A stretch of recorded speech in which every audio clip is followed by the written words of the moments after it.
afternoon, everyone.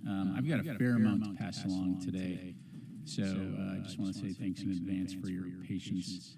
Lots to talk about. So first, I want to bring up one item. As you know, we have been briefing you regularly that there are approximately 900 U.S. troops deployed to Syria. In light of the situation in Syria and the significant interest, we recently learned that those numbers were higher. And so asked to look into it. I learned today that in fact there are approximately 2,000 U.S. troops in Syria. And as it was explained to me, these additional forces are considered temporary rotational forces that deploy to meet shifting mission requirements, whereas the core 900 deployers are on longer-term deployments. And as you know, for many of our deployments, numbers will fluctuate from time to time, but given that this number is significantly higher than what we've been briefing, I wanted to let you know as soon as I found out this information. I will say that there are diplomatic and operational security considerations oftentimes with our deployments, and some of those numbers, and certainly the case here. But again, given that there is significant interest in Syria, given what we have briefed previously, I wanted to make sure that you had the most up-to-date information. I will also highlight that, again, as it was explained to me, these forces, which augment the Defeat ISIS mission, were there before the fall of the Assad regime. And I'll be happy to answer any questions on that when we get to the Q&A. I also want to address up front a potential government shutdown and the implications should a shutdown occur. As we are a planning organization, the department has conducted prudent planning and preparations for a potential shutdown, and our senior leaders have updated our contingency plans. Secretary Austin and DoD leaders are monitoring the situation closely and remain committed to doing everything possible to mitigate the significant impacts that a lapse in funding and subsequent shutdown would have on the department. In the event of a lapse in funding and a shutdown of the government, the Department of Defense will continue to carry out our fundamental responsibility and mission to defend our nation and the American people. Military personnel on active duty, including reserve component personnel on federal active duty, would continue to report for duty and carry out assigned missions worldwide to defend our nation and protect our national security interests. However, it's important to note that military personnel would not be paid until new funds are appropriated by Congress. Additionally, civilian personnel, including military technicians, who are not necessary to carry out or support accepted activities, would be furloughed with a lapse in appropriations. Objectively speaking, a lapse in funding will cause serious disruptions across the Defense Department and is still avoidable. Therefore, DoD urges Congress to reach a bipartisan, bicameral agreement on fiscal year 2025 appropriations and avoid a CR or worse, a government shutdown. Shifting gears, yesterday the Department submitted to Congress and published its annual report on the military and security developments involving the People's Republic of China, commonly known as the China Military Power Report. This congressionally mandated report charts the current course of the PRC's national economic and military strategy. It also highlights insights into the People's Liberation Army's strategy, current capabilities and activities, and its future modernization goals. The CMPR illustrates why the 2022 National Defense Strategy identified the PRC and its increasingly capable military as the department's top pacing challenge. Please visit defense.gov for more information on the report.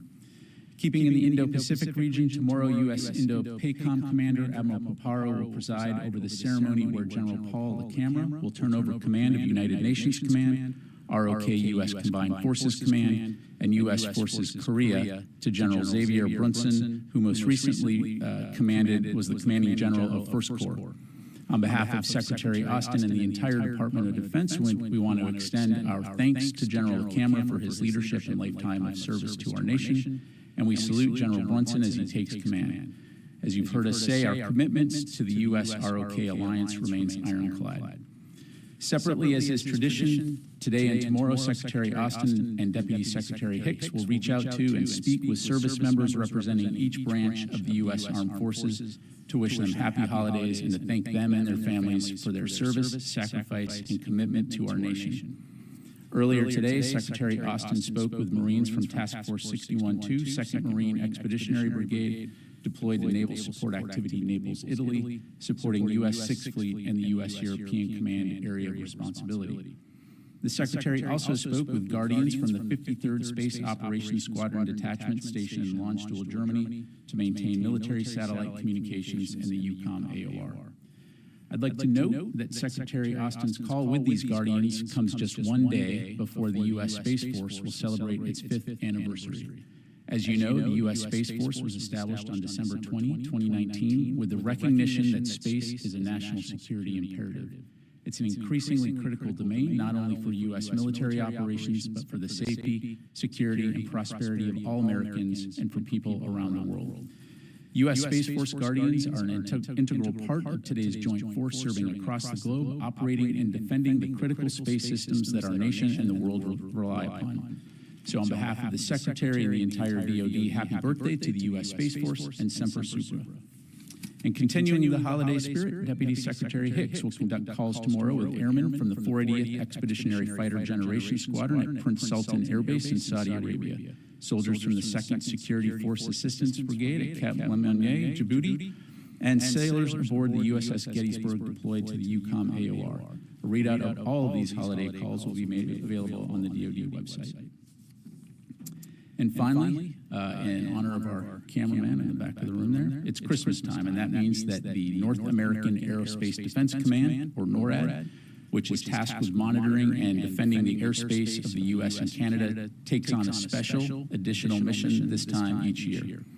On December 24, NORAD will track the journey of a very special aviator, Santa, as he makes his way around the globe. And if you see red and green lights in the sky, that's probably him.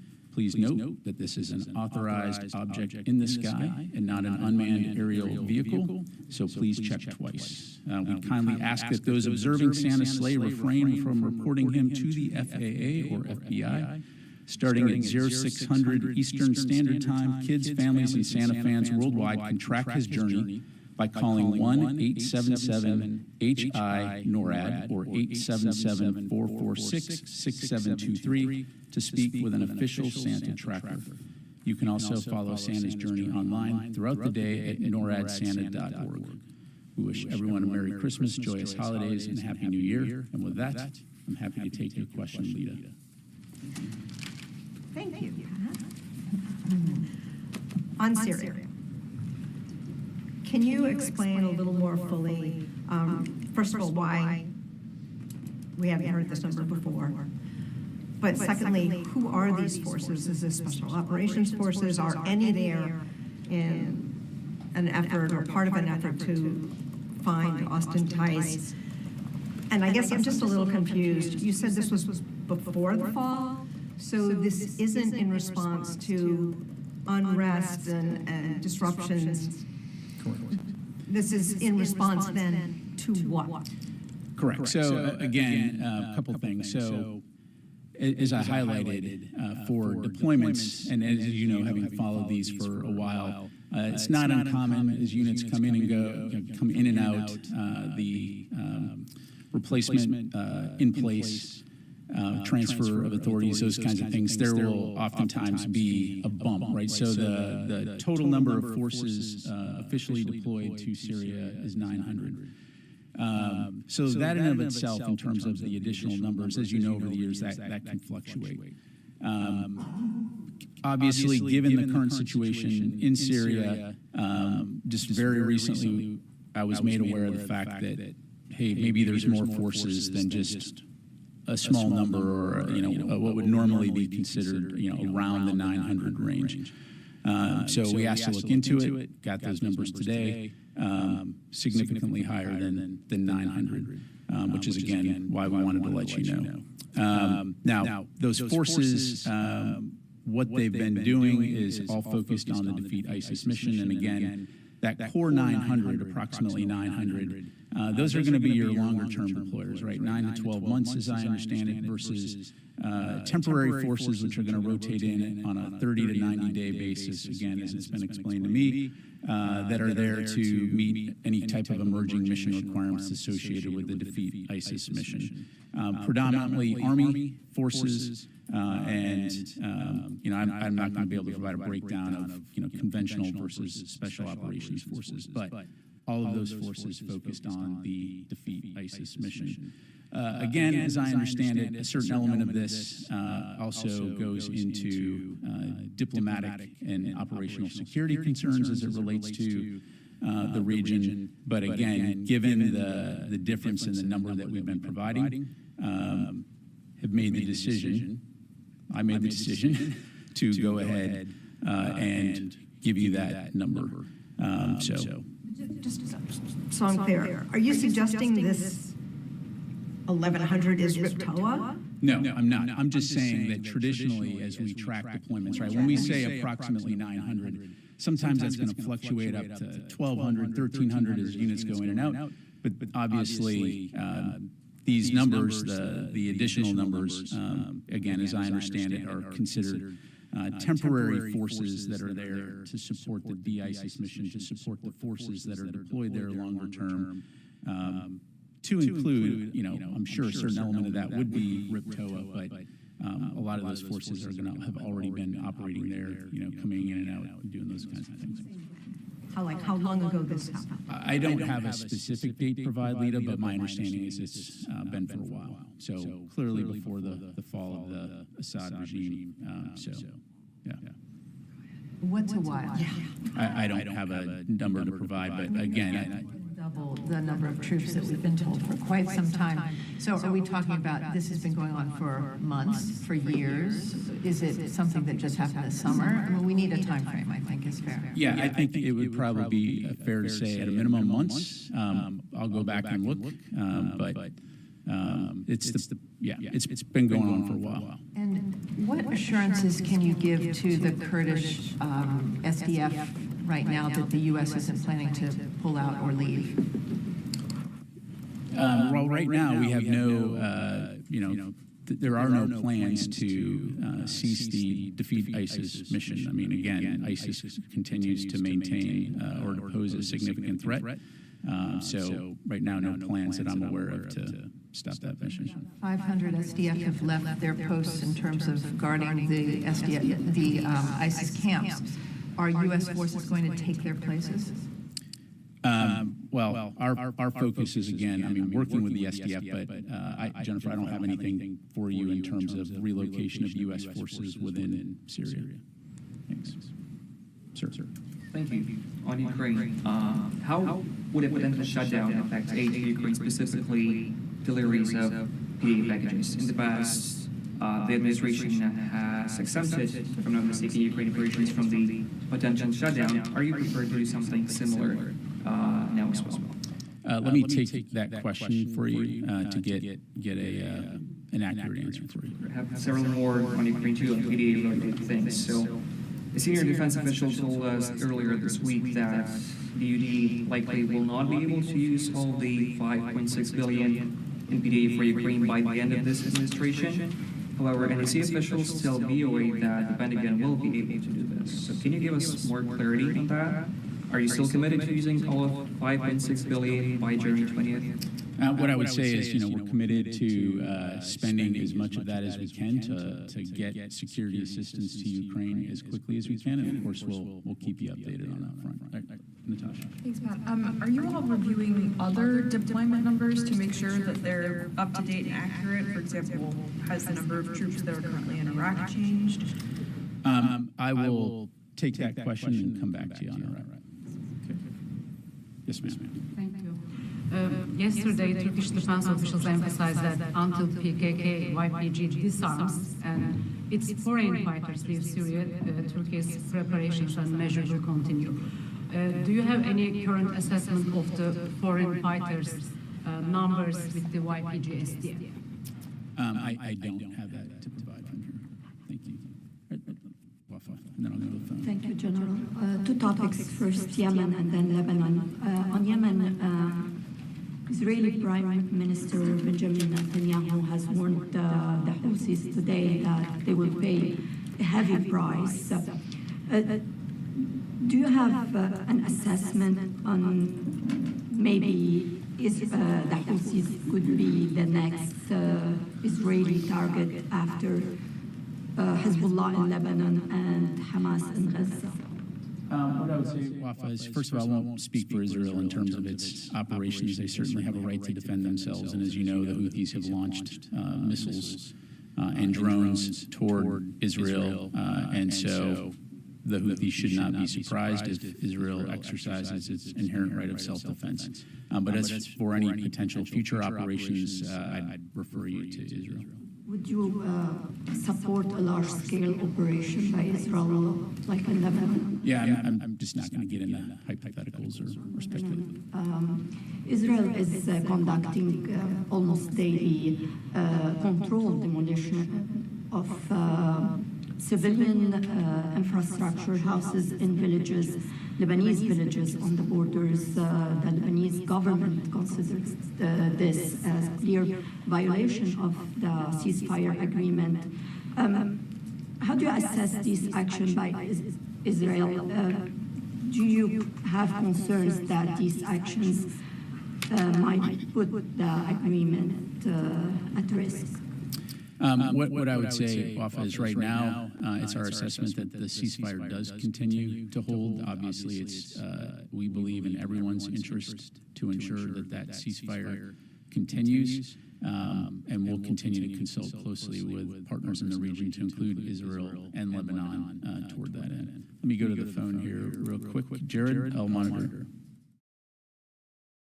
Here too. All right. Question on the ISIS numbers. One, why announce this now? I explained that. I learned the number today. And again, as somebody who's been standing up here telling you 900, I wanted to get you what we had on that. Okay, and then can you give us an update on the ceasefire between the SDF and the Turkish-backed forces west of the Euphrates?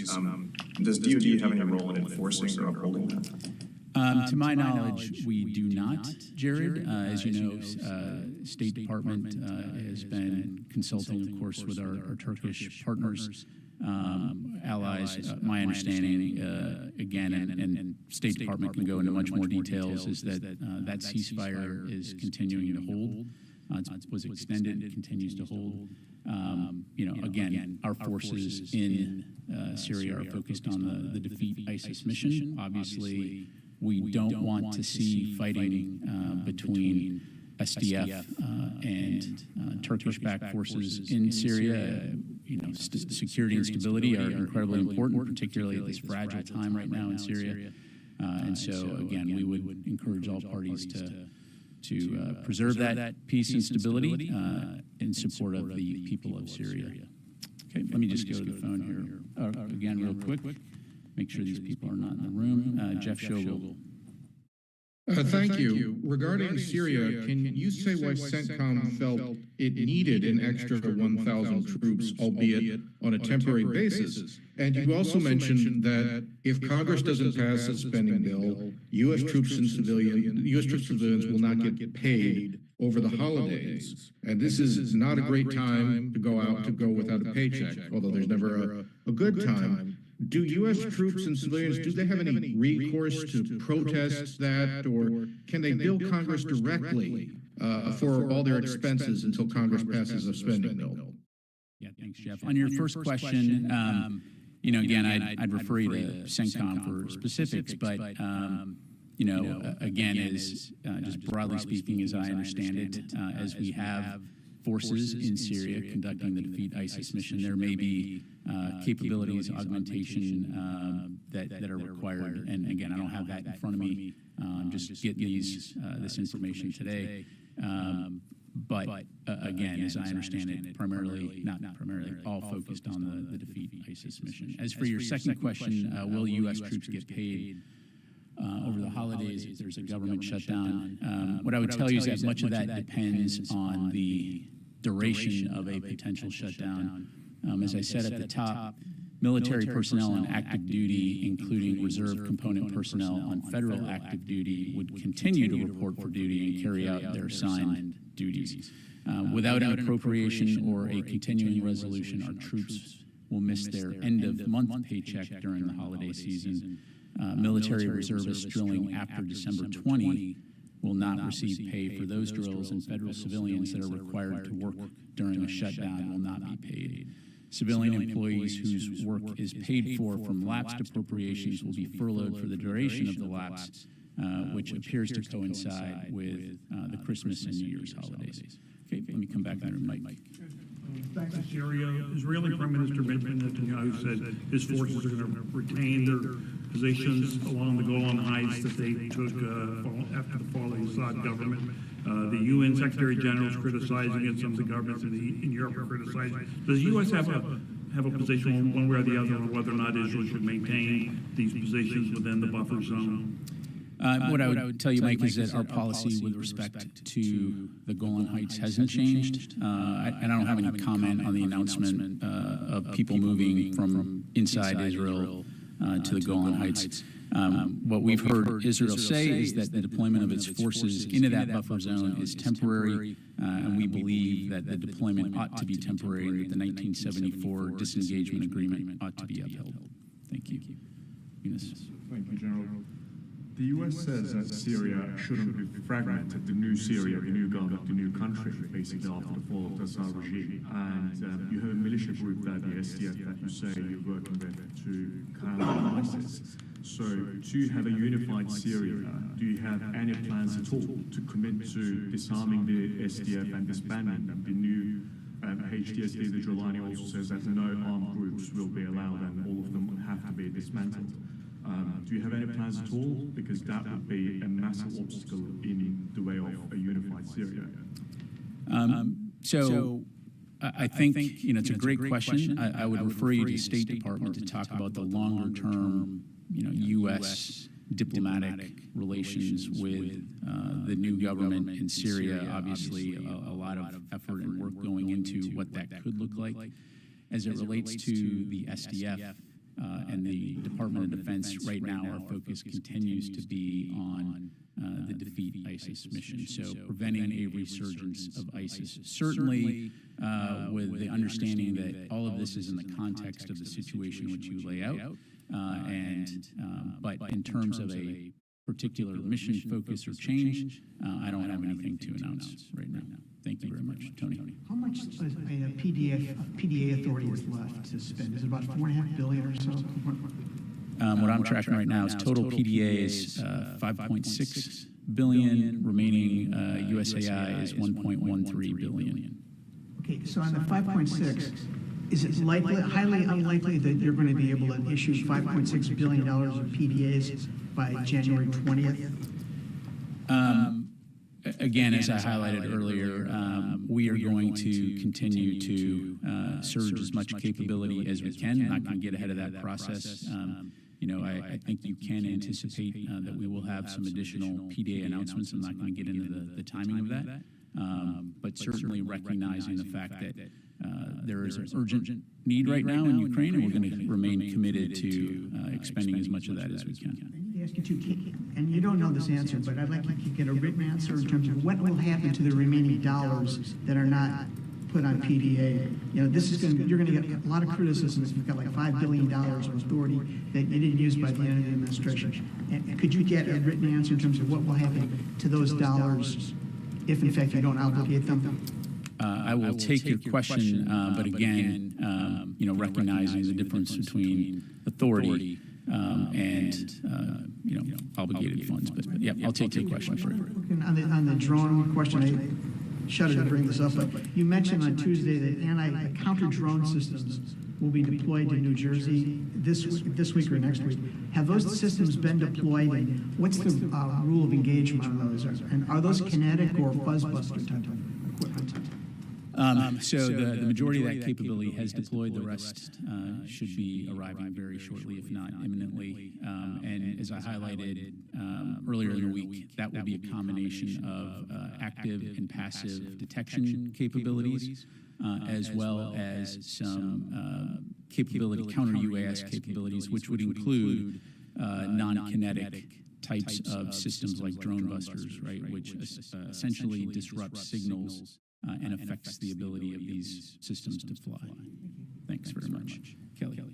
Just to follow up more a bit on drones, I just wanted to ask about the federal ban on drone operations in parts of New Jersey. The government, they say, may use, quote, deadly force against the drones if they pose an imminent security threat. Who would shoot them down if it came to it? Would that be DoD assets? So a couple things. So first of all, I would note that that is standard security language included in national security NOTAMs and temporary flight restrictions. So FAA certainly can talk to you more about that. And as you've heard us say, we're going to work closely with the FBI, DHS, FAA to make sure that we're harmonizing our on-base efforts with anything that they're doing off-base.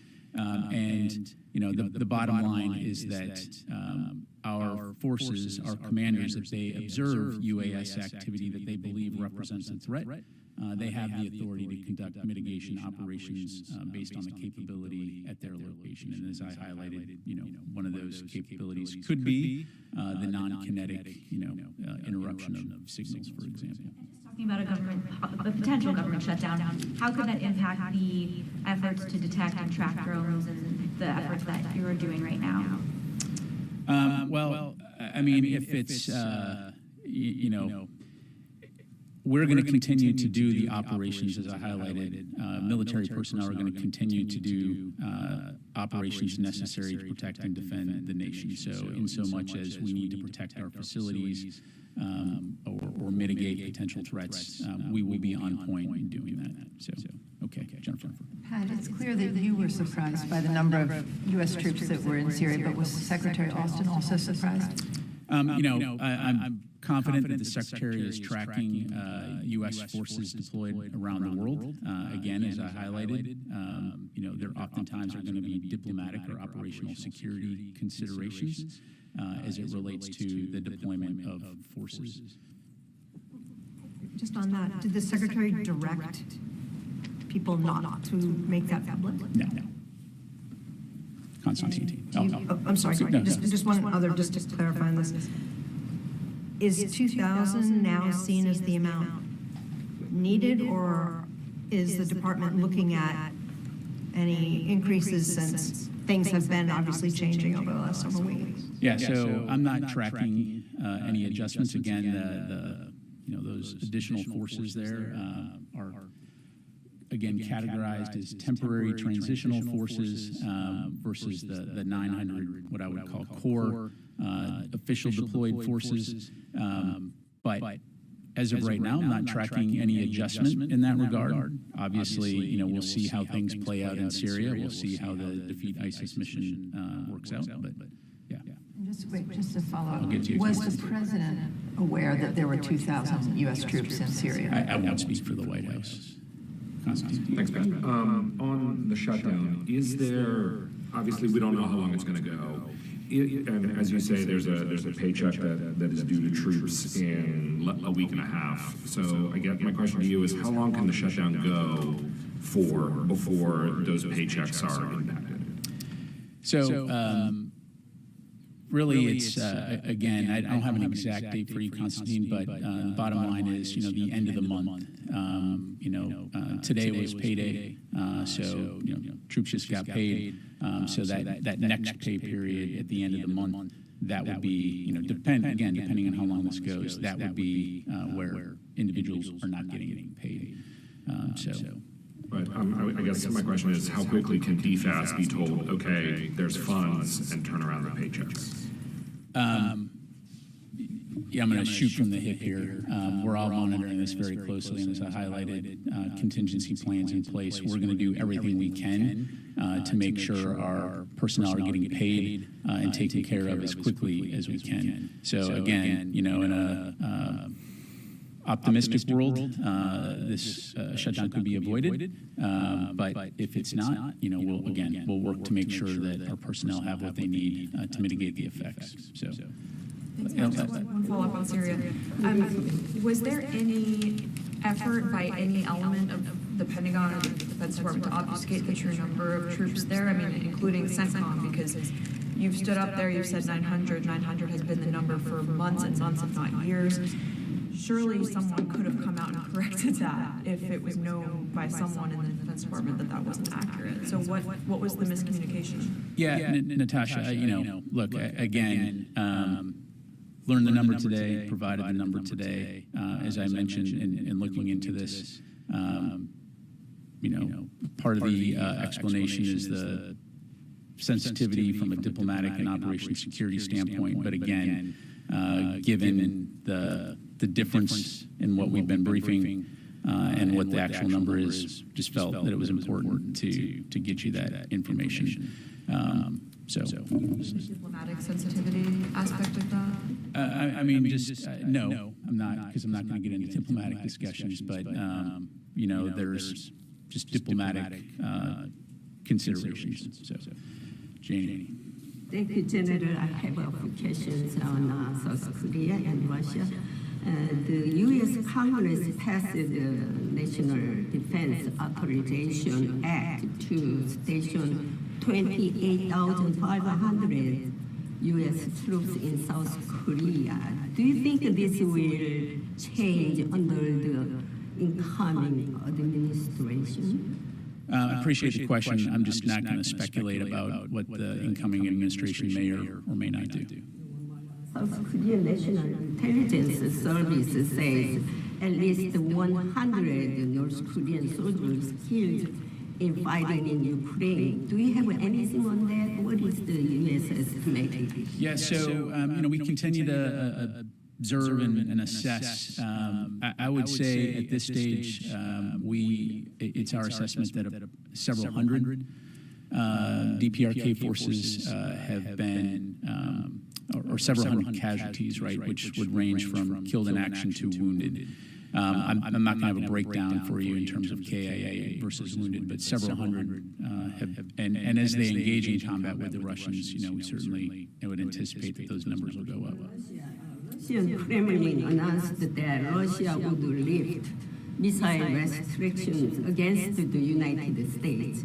And also, Foreign Minister Lavrov also said arms control was a thing of the past and that a nuclear catastrophe was possible. What is the U.S. view on this? Well, again, this kind of irresponsible saber rattling and rhetoric from a nuclear-armed country is obviously unwarranted. We have not seen any shift or change in the strategic force posture of Russian forces that would necessitate a change on our end. Certainly, we're going to continue to work with allies and partners around the world towards regional security and stability. Yes, sir. General, today, Human Rights Watch, in their report, accuses Israel of genocide by restricting Gaza water. And this report came after weeks of the letter that's sent by the Secretary Austin with Secretary Blinken to Israel to do more for the civilian. So do you, first of all, agree with that, with this report? And do you still believe that Israel has to do more for the civilian there? Thanks. Well, as you know, from a U.S. government standpoint, we do not agree with the allegations or assertions regarding genocide. We do believe that way too many innocent people have been killed or injured in this war, both Israelis and Palestinians. That was ignited when Hamas launched its terrorist attack and brutally murdered more than 1,200 innocent civilians on October 7, 2023. So we want to see an enduring resolution to the conflict in Gaza, which is why we continue to actively work towards an agreement to stop the war, bring all the hostages home that are still being held by Hamas. Yes, sir. Thank you very much. As Secretary of State Antony Blinken admitted that U.S. is in direct contact with HTS, previously designated terrorist group, and State Department also, in my question, responded that in the past, Department of State engaged with such terrorist organizations, even they had active military operations against them. So the question is, Pentagon is also at this time involved with the Department of State officials in Syria, the engagements they have for transition of command and other things. Are you asking if DOD has been in contact? To my knowledge, we have not. And as you highlight, State Department right now has been the lead from a diplomatic standpoint. So I won't speak for the State Department other than to say, again, taking a step back, big picture here, trying to work with partners in the region and actors in Syria to address how we may enable this opportunity for the Syrian people to live in security and stability after 50-plus years under the Assad regime. But again, I'd refer you to State to talk about their specific efforts. One on sanctions, recent announced by Department of State on Pakistan long-range ballistic missile. So one of the Deputy National Security Advisor in White House, as TRT World reported, they showed severe concerns on Pakistan long-range ballistic missile program, and they said we have concerns that they can hit long, even they can hit the United States. So you have a long partnership with Pakistan when Pakistan was an ally in war on terror. So you have some assessments. You did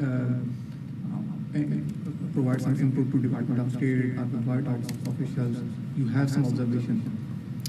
I don't. I mean, as you highlight, we value Pakistan as a partner in the region and have worked closely with Pakistan on counterterrorism efforts in the past, and we'll continue to have those conversations. But as it relates to that, I just don't have anything. Louis?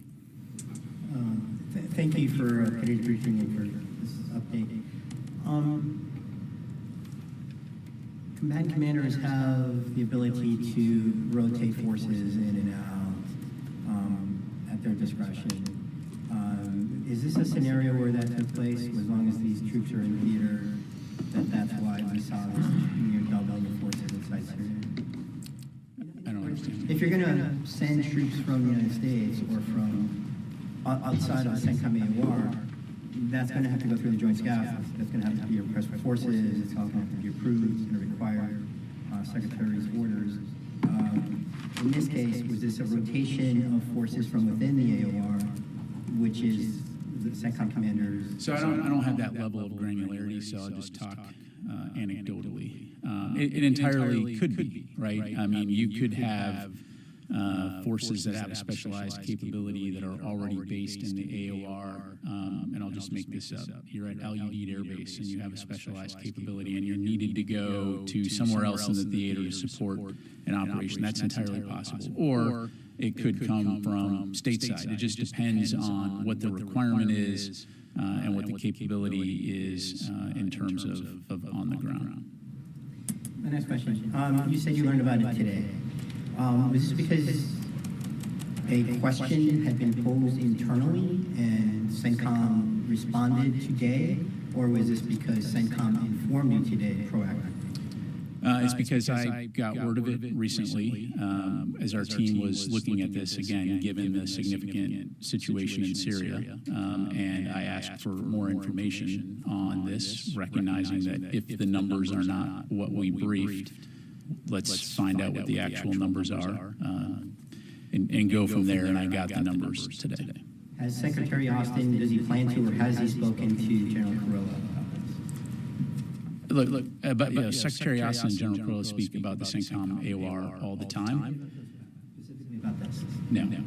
They have not spoken about this? They have not spoken about this. Let me get to some folks that haven't had a question yet. Yes, sir, please ask a news question and don't wax eloquently. I'll stop. Okay, sir. Pakistan intelligence, former intelligence chief just got court-martialed for corruption. How do you see said generals and the extremism, the Taliban, the terrorism thing? Does it disappoint you when you see former colleagues face such charges? That's really a question for the Pakistani authorities and government. I'm not going to wade into Pakistani domestic politics. Thank you. Let me go to the phone here, just take a couple more. Howard Altman. Hey, thanks, Pat. Appreciate it. I wonder, can you tell me whether there's been any additional force protection, ramp ups at any facilities in the U.S. or OCONUS regarding drone incursions. Have any additional equipment counter-drone equipment been sent to any facilities beyond the ones you've already mentioned? Thanks. Yeah, thanks, Howard. I don't have anything additional passed along. I'd refer you to Northcom to talk about any, additional facilities that they're looking at or, movement of equipment. And, obviously, as you well know, base commanders have the authority to take appropriate steps in terms of force protection as it relates to anything. And so that's something that's done on a day-by-day basis and not necessarily managed or tracked from here at OSD. But again, I'd refer you to Northcom. Yes, sir. Thank you very much, sir. Two questions quickly.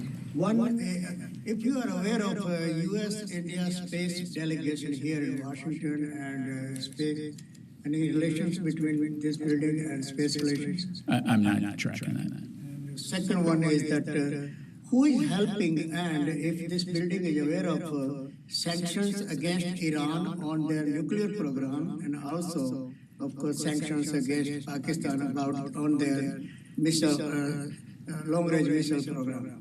Yeah, I'd refer you to the State Department as it relates to any type of diplomatic efforts on that front. I don't have anything to provide from here. Last question, yes, sir. Thank you very much, General. Just to follow up on the section on entities supporting Pakistan Missiles program. In terms of security spectrum, how does the Pentagon see any advancement in technology acquired by Pakistan to upgrade its system as it is being faced by nuclear India, being surrounded by nuclear India, hostile Iran, which did a provocative missile attack on Pakistan this year and destabilize Afghanistan? Yeah, so I won't have anything to provide in terms of Pakistani or Indian weapons programs other than to say, look, we value both India and Pakistan as important partners in the region. We believe that each country has an important role to play when it comes to regional security and stability, and I'll just leave it there. All right. Only because it's the holiday season. Can you, I know you can't do this right now, but can you provide to us whether or not these troop increases were specified in the orders book that the Secretary has routinely approves every week, and how far back those go? Can someone just get that for us when possible? I'll take the question, Lita. I don't know to what level of detail we're able to provide specificity. I will say, broadly speaking, again, without getting into classified information, that those order books are often looking at individual units or personnel, right? They're not necessarily looking at broad numbers. All that to say, again, understand your intent, and we'll provide what we can. Thanks, everybody. Appreciate it.